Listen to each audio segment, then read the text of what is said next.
Welcome back to your hour. Joining me now is David Garcia from the Wichita Public Library. It's always good to have you here. For one thing, it always means it's Friday. That's great news. Just to start it off, that's good news. Definitely.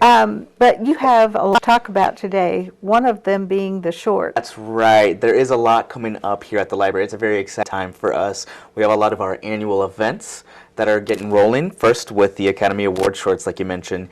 Each year we bring in and screen all of the short films nominated for Academy Awards.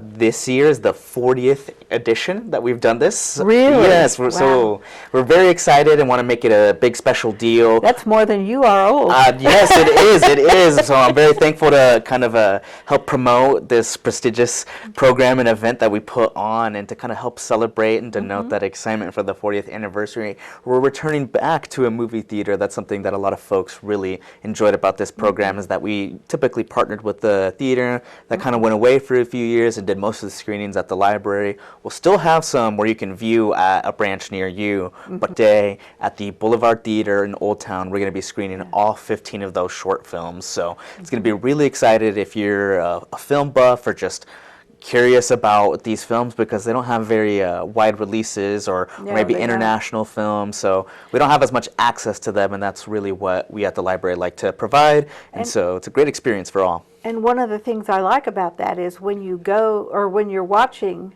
the Academy Awards and they award these Film prizes, statues to these short films, and nobody knows what they're talking about. Yeah, you know? yeah, it's great to expose yourself to that. It's a really enriching experience. A lot of these films, they're broken up into 3 categories. We have your documentary, your animation, and your live action. So it's really a wide breadth of film experiences that they provide.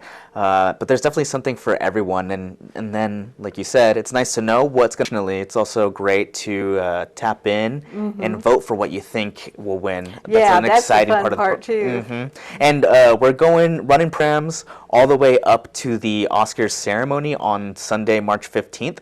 So it's kind of nice to see what we as Wichita think will take home the gold, and then get to see it firsthand right as the program is wrapping up. If you want to find a screen time, you can visit wichitalibrary.org/Academy Awards. We have all of the screenings broken out there. All of them at the branches, at the libraries, are broken up into sections by the category. So if you really love animation, you only want to see that, you can pick and choose that. Or you love documentaries, like to learn a little bit something new, that's a great opportunity as well. Absolutely. And then, of course, we're still gearing up toward the Big Read. That's right, that's right. The Big Read is another one of our very exciting annual events. This is a community-wide reading experience that we put on every year, where we invite Wichita to select one title and read, and then we put on a whole host of book clubs, discussions, different activities tied into the themes and topics of the book. This year we're going to be reading Catalog of Unabashed Gratitude by Ross Gay. Ross is a community gardener as well as a poet, so a lot of this book has poems that are musings on kind of nature, gardenscapes, trees, orchards, but also animals, the different community spaces we inhabit together, and a really realistic view of life, death, and rebirth through that motif of nature. So especially in a time where we're all practicing gratitude and want to be thankful for what we have, this book has a really grounded view where we don't let go of the sadness or the sorrow that we may feel, and how that creates space to then feel gratitude and joy and community once again. So. Well, you know, it's funny because a lot of people say, well, poetry is not my thing. However, when you stop and think about it, most poetry, you know, a lot of the things that we do every day are really poetry. Yeah. But we don't think about that. Yeah, I mean, so many things in this world are truly poetic, and it may be intimidating to look at something as strictly poetry and not seeing it as an example of poetry. Like really diving into prose for some is kind of intimidating, but I truly think that this book isn't pretentious or hard to get into. They're really short poems. They're really easy to see yourself in and kind of reflect on nature, community, and again, find those joys that are just in the smallest things.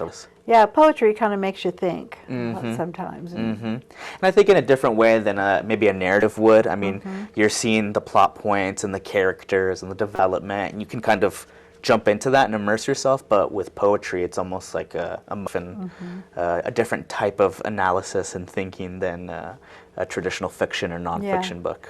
It's like, it's right in the face. Yeah, and sometimes in here too. Yeah, exactly, Yeah, exactly. But beyond that, we also have some really great activities going on for kids and families during spring break. One exciting thing is that we're having a Pokemon scavenger hunt at the Advanced Learning Library. So if you have a kid at home that really loves Pokemon, invite them down to take a look and find some, and then check out a book and take home with them. When is this? That's March 13th through the 20th. Okay, cool. Well, David, thank you.